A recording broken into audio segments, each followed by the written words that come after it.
Olá pessoal da análise, vamos falar agora do princípio da indução finita, que é o último tema aí do capítulo do livro que a gente está adotando e também é o último tema da unidade 1. Então o princípio da indução finita ele é utilizado quando surgem afirmações que envolvem números naturais. Vocês estudaram esse princípio da indução finita em álgebra e a gente vai aí rever aí o conceito, né, e fazer algumas aplicações aí na análise. Então, a gente vai trabalhar aí com saber se determinadas afirmações são verdadeiras para todo número natural n a partir de um certo n0, ou seja, todo natural n maior ou igual do que n0, e esse n0 aqui é um número fixado, um número natural fixado. Então, vamos ao enunciado do princípio da indução finita. A gente vai ver, né, que tem outros enunciados que são equivalentes, mas basicamente a gente vai trabalhar com este enunciado aí. Seja P uma propriedade satisfeita por um conjunto de números naturais n, um conjunto de números n pertencentes a naturais, e suponha que item I, o número n0 satisfaz a propriedade P, item 2i, se o número natural n maior ou igual do que n0 satisfaz a propriedade P, então n mais 1 também satisfaz a propriedade P. Então, todos os números naturais n maiores ou iguais que n0 satisfazem a propriedade P.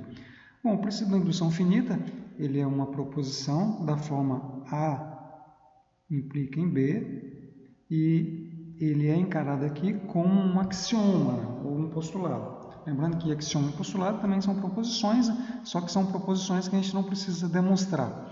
Então, para nós aqui, o princípio da indução finita ele é um postulado ou um axioma. Para outros autores, ele é visto aí como uma proposição que pode ser provada assumindo uma determinada teoria. Para nós aqui, ele vai ser um axioma. Então,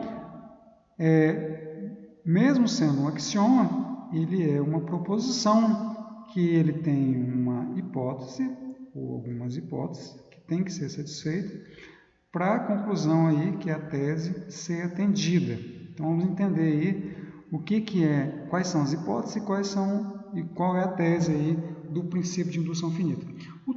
A tese vem depois aqui do então, desse então aqui, né? Ou seja, se uma determinada propriedade, uma determinada afirmação satisfaz essas duas condições aqui, que são as hipóteses, então concluímos essa tese aqui, ou seja, todos os números naturais n maiores ou iguais que n0 satisfazem a propriedade P. Então, essas aqui são as hipóteses que uma determinada propriedade tem que satisfazer para a gente poder aplicar o princípio da indução finita. Então, vamos entender aqui quais são essas propriedades aí das hipóteses. A primeira propriedade aqui, que é o item I, é que o número n0 tem que satisfazer a propriedade P. Então, a gente tem uma propriedade que ela pode ser satisfeita ou não para determinado número n natural.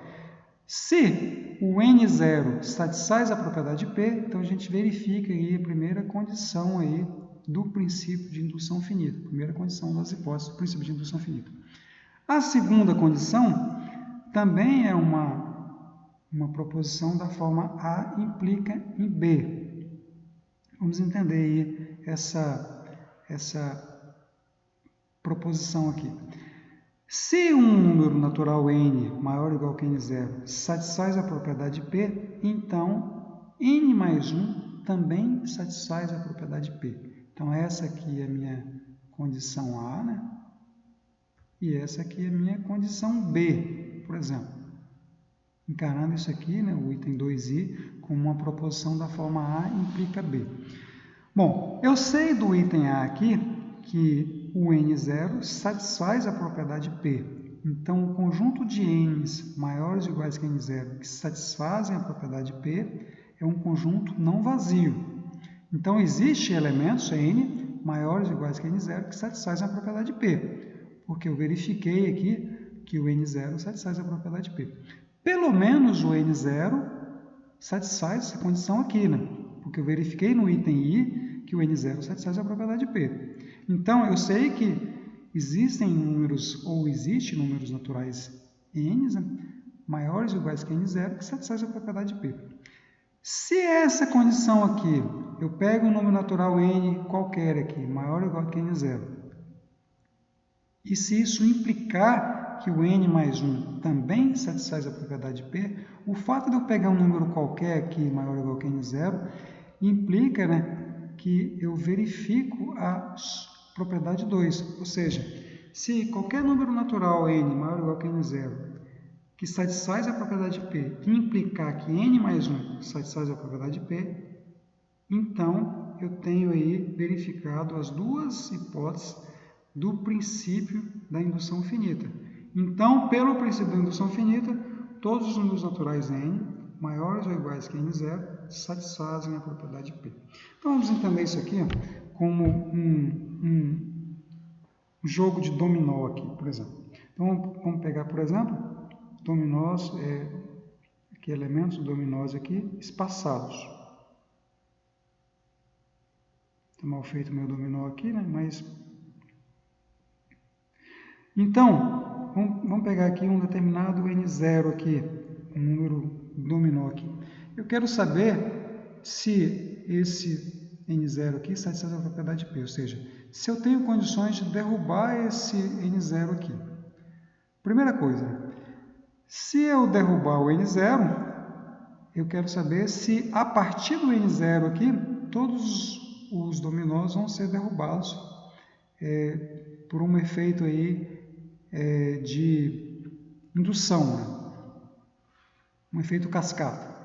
Então, a primeira propriedade aqui é verificar se determinado n0 aqui pode ser derrubado, ou seja, se a propriedade é satisfeita para um determinado n0. A segunda condição é que se o espaçamento entre todos os dominós aqui a partir do certo n0, eles têm as condições aqui de derrubar o próximo.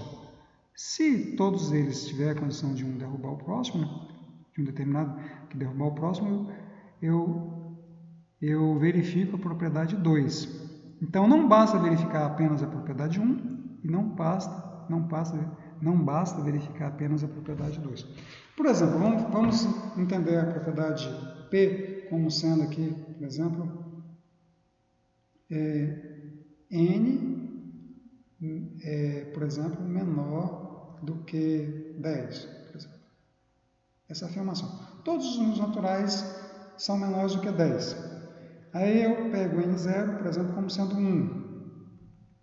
Bom, eu verifico a primeira condição. 1 é menor que 10, então satisfez a primeira condição aqui. Mas, eu pego um número qualquer aqui, aqui maior ou igual que n0, que satisfaz a propriedade P. Por exemplo, o 9 é maior ou igual que n0 e satisfaz a propriedade P. Mas não implica que o seu sucessor satisfaz a propriedade P. Então, eu não verifico essa condição 2 aqui. Então, se eu não verifico aqui essas duas propriedades, eu não tenho condições aqui de chegar à conclusão que todo número natural satisfaz a determinada propriedade. Essa aqui é uma propriedade simples, né, que dá para ver aqui claramente que ela não é satisfeita, mas só para a gente entender aí como que funciona o princípio de indução. Por exemplo, a gente poderia ter aí uma situação onde não fosse claro aí que a propriedade não valeria para todo número natural. Bom, o princípio da indução finita ela tem outros enunciados. Por exemplo, esse aqui, né, que são equivalentes. São todos equivalentes. A gente vai só enunciar ele aqui, né, mas a gente vai trabalhar com o princípio da indução finita enunciado anteriormente. Então, o segundo princípio de indução finita, que é equivalente ao primeiro. Suponhamos que a cada n pertencentes naturais temos uma proposição P de n. Se, para cada m, a hipótese de que P de k é verdadeira, para todo k menor que m, implicar que o P de m é verdadeira, então P de m é verdadeira para todo n. Então, a gente tem aqui, né, um conjunto dos naturais. Vamos pegar aqui o m-1,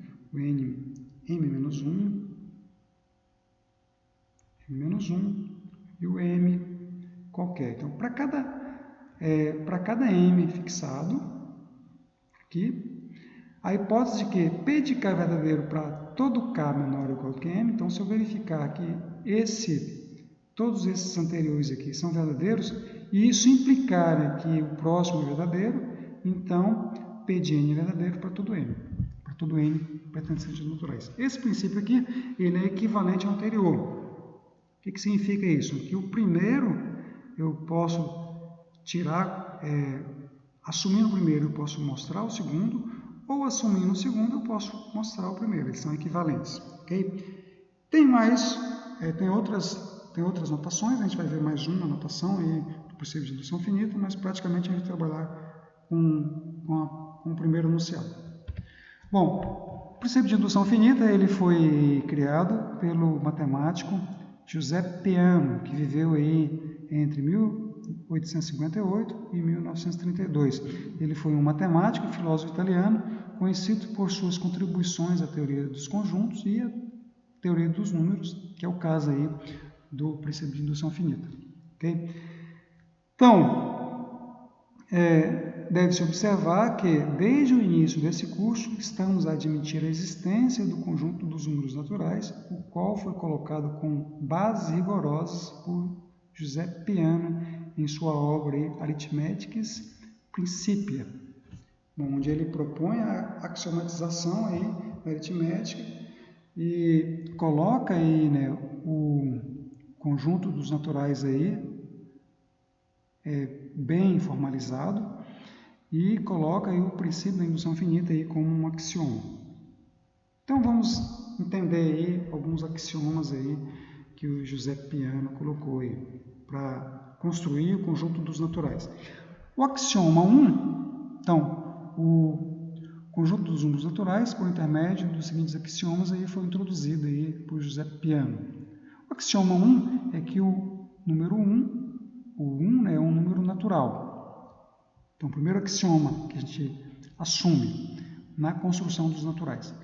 O segundo axioma é que todo número natural n possui um único sucessor, denotado aí, designado por n', que a gente vai encarar esse n' aqui, como sendo o n mais 1.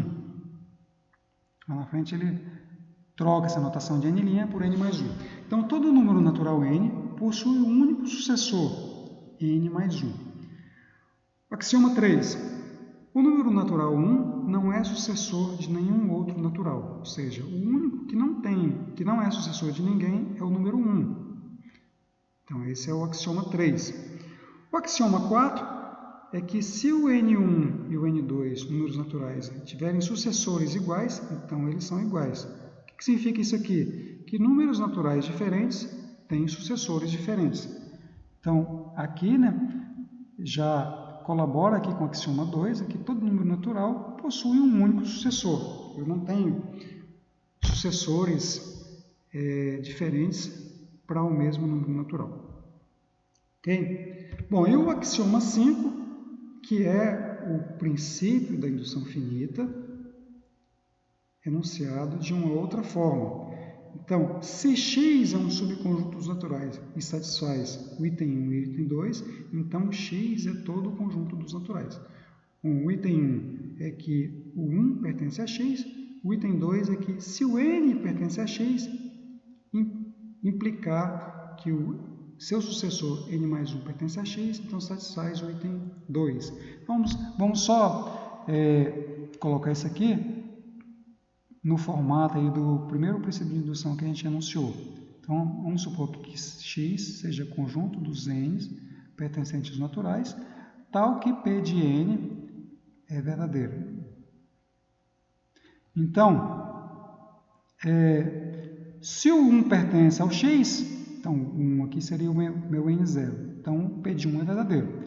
Se o P de 1 é verdadeiro, se eu verifiquei essa condição aqui, eu sei que o conjunto x ele é diferente do vazio. Então, eu pego um elemento qualquer aqui, e se o seu sucessor aqui... Então, como eu sei que o conjunto aqui é não vazio, eu pego um elemento qualquer aqui, pego um n qualquer aqui, um n qualquer no x. Se isso implicar que o n mais 1 pertence a x, então é satisfeito aqui o item 2.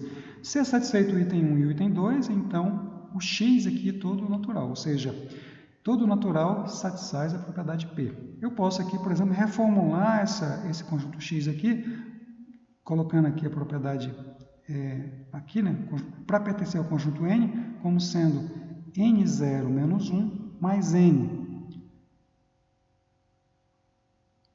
Então, a propriedade P que vai ser satisfeita para um determinado N0. Porque se o 1 pertence a x, então eu tenho aqui que o P de N0 é verdadeiro. E para N pertencente ao conjunto x, ou seja, para N maior ou igual que N0, se implicar que o seu sucessor pertence ao conjunto x, então é satisfeita as duas hipóteses do princípio de indução. Ok? Bom, então esses são os princípios de induções, os enunciados do princípio de indução, e na próxima videoaula a gente começa a trabalhar aí com aplicações do princípio de indução.